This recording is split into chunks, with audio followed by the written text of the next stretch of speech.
యాదాద్రి భువనగిరి జిల్లా ఆలేరు పట్టణ కేంద్రంలో శనివారం ఆలేరు మండల అధికారుల ఆధ్వర్యంలో ప్రజాపాలన ప్రగతి ప్రణాళిక నియోజకవర్గం స్థాయి సమావేశం స్థానిక ఇమ్మడి నరసింహారెడ్డి ఫంక్షన్ హాల్లో నిర్వహించారు. ఈ కార్యక్రమానికి ముఖ్య అతిథులుగా ఎంపీ చామల కిరణ్ కుమార్ రెడ్డి, ప్రభుత్వ whip MLA Beerla Ailaiah, MLC Teenmar Mallanna, రాష్ట్ర మహిళా కార్పొరేషన్ చైర్పర్సన్ బండ్రు శోభారాణి, జిల్లా కలెక్టర్ అనురాగ్ శర్మ పాల్గొని మాట్లాడారు. యాదాద్రి భువనగిరి జిల్లా ఆలేరు పట్టణ కేంద్రంలో శనివారం ఆలేరు మండల అధికారుల ఆధ్వర్యంలో ప్రజాపాలన ప్రగతి ప్రణాళిక నియోజకవర్గ స్థాయి సమావేశం స్థానిక ఇమ్మడి నరసింహారెడ్డి ఫంక్షన్ హాల్లో నిర్వహించారు. ఈ కార్యక్రమానికి ముఖ్య అతిథులుగా ఎంపీ చామల కిరణ్ కుమార్ రెడ్డి, ప్రభుత్వ ఎమ్మెల్యే బీర్ల ఐలయ్య, ఎమ్మెల్సీ తీన్మార్ మల్లన్న, రాష్ట్ర మహిళా కార్పొరేషన్ చైర్పర్సన్ బండ్రు శోభారాణి, జిల్లా కలెక్టర్ అనురాగ్ శర్మ పాల్గొని మాట్లాడుతూ 2.5 సంవత్సరాల కాలంలో జరిగిన అభివృద్ధి పనులను, సంక్షేమ పథకాల అమలు గురించి వివరించారు. ఈ కార్యక్రమంలో వివిధ శాఖల అధికారులు, వివిధ మండలాల వ్యవసాయ మార్కెట్ చైర్మన్లు, మున్సిపల్ చైర్మన్లు, మహిళా సంఘాలు, కాంగ్రెస్ నాయకులు తదితరులు పాల్గొన్నారు.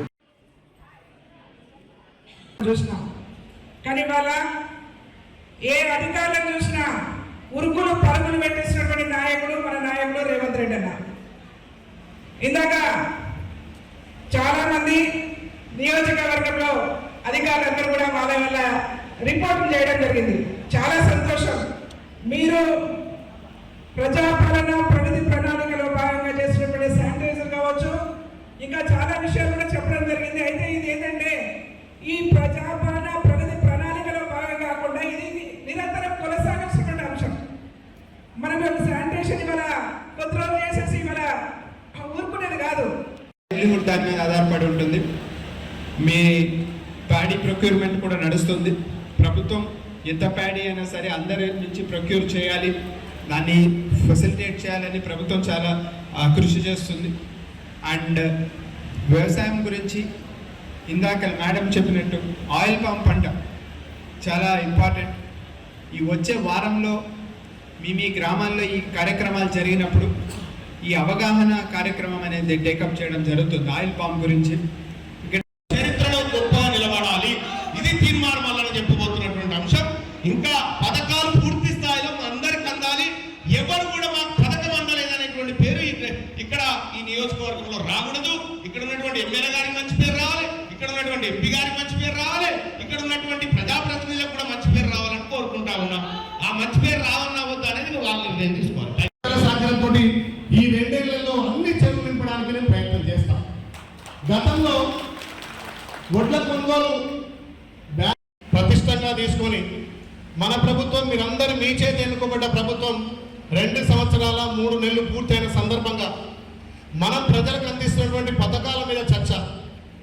మన ప్రభుత్వం రైజింగ్ 2047 ముందుకు పోవాలి. మీ అందరి ఆలోచనతోటి ఇంకా గ్రామాలలో ఏ రకంగా అభివృద్ధి చేయాలి, మన గ్రామాన్ని మనం ప్రణాళికగా చేసుకొని ఆ గ్రామంలో అందరికీ అట్టడి వర్గాలకు, పేద ప్రజలకు, నిమ్న జాతులకు ఈ ప్రభుత్వ పథకాలు అందాలనే లక్ష్యంతో ఈ 99 రోజుల ప్రణాళిక. కాబట్టి దీంట్లో గౌరవ సర్పంచులు, పట్టణాల్లో కౌన్సిలర్లు బాధ్యతగా ప్రభుత్వం నుంచి వస్తున్నటువంటి పథకాలు నేరుగా లబ్ధిదారునికి అందుతున్నాయా, అందుతలేవా, అందకపోతే ఏ కారణం చేత అందుతలేవు, మరి నిజంగా లబ్ధిదారు నుండి అతనికి ప్రయోజనం పొందే విధంగా గౌరవ సర్పంచ్ది గ్రామాలలో మీరు ప్రతి ఇంటికి తెలుసు, ప్రతి వార్డు తెలుసు. కాబట్టి మరి కొత్తగా మీరు గెలిచి 6 నెలలు అవుతున్నట్టుంది. మరి ఇంకా కూడా ప్రభుత్వ పథకాలు ఇప్పటిదాకా చెప్పినటువంటి ప్రభుత్వం ప్రతిష్టాత్మకంగా తీసుకున్నటువంటి కార్యక్రమాలు, రైతు భరోసా కావచ్చు, రైతు బంధు కావచ్చు, రైతు బీమా కావచ్చు, రేషన్ కార్డు కావచ్చు, సన్న బియ్యం కావచ్చు, సన్న ఒట్లు కావచ్చు, 200 యూనిట్ల ఉచిత విద్యుత్ కావచ్చు, ఇవన్నీ మీ గ్రామాలలో అందుతున్నాయి, అందుతలేవా?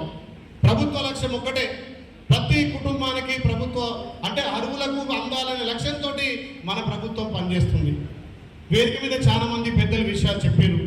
ఆలయం నిజంగా వచ్చేసరికి మీ బిడ్డగా, మీ చేతి ఎన్నుకోబడ్డ మీ కొడుకుగా నేను ప్రజాప్రతినిధి కాదు, మీకు సేవకుడు నేను చెప్పిన అదే సేవా కార్యక్రమాల్లో పార్టీలకు అతీతంగా మనం పనిచేస్తున్నాం. నిజంగా నేను అదృష్టంగా భావిస్తాం. మన నియోజకం శ్రీ యాదగిరి లక్ష్మణస్వామి ఆశీస్సులతోటి తెలంగాణ మొదటి తిరుపతిగా ఉన్నాం. కాబట్టి ఇలా అధికారులంతా కూడా అన్ని విధాలా నాకు సహాయ సహకారం చేస్తున్నారు. పక్క జిల్లాలతోటి పక్క నియోజకవర్గంతో పోల్చుకుంటే ఇవాళ తెలంగాణలో ఆలయం నెంబర్ 1 ఉంది. పెద్దలు మా గౌరవ ఎమ్మెల్సీ గారు ఒక చిన్న మాట అన్నారు, అధికారులు దోపిడీ పోలీసులు పనిచేస్తున్నారని. మీరు 119 కాన్స్టిట్యూషన్తో చూడండి, అధికారులు ఎప్పటికి నన్నే ఇచ్చేద్దామా అంచేద్దామా, మాకున్న కలెక్టర్ కానీ జేసీలు కానీ ఆర్టీఓ కానీ గౌరవ తహసీల్దార్లు ఆలేరును అభివృద్ధిలో పరుగు తీయడంలో వాళ్ళు కీలక పాత్ర పోషిస్తున్నారు. గత 10 ఏళ్ల పాలనకు ఈ 10 ఏళ్ల పాలన ఈ 2 ఏళ్ల పాలనకు లాండ్ ఆర్డర్ విషయం కానీ అన్ని విషయాల్లో అధికారులు సహకరిస్తున్నారు. కాబట్టి ఇలా ఇందిరా మిల్ల విషయంలో తెలంగాణలో నెంబర్ 1 ఉంది. ఇలా మహిళా సంఘాలు కూడా ఇప్పుడే మా చెల్లె రేణుకమ్మ చెప్పింది, ఆలయ నియోజకానికి ఇందిరా మహిళా సంఘాల విషయంలో చెల్లెకు ముఖ్యమంత్రి స్టేజ్ మీద ఇలా బహుమతి ఇవ్వడం, మన ఆలయాన్ని చెప్పిక రావడం అంటే మనం తెలంగాణలో ఆలయం నెంబర్ 1 ఉన్నాం. అయినా ఇంకా అందాల్సిన వాళ్ళతో అందాలి. ఇక్కడ ఎంపీ గారు కానీ ఎమ్మెల్సీ గారు కానీ అక్క కానీ మన అధికారులు కానీ ప్రతి లబ్ధిదారుని వదిలిపెట్టొద్దు. మీరు చూడండి, నేను మార్నింగ్ వాక్ పోతే అన్నా నేను బీజేపీ నాకు ఇల్లు వచ్చింది అంటుంది.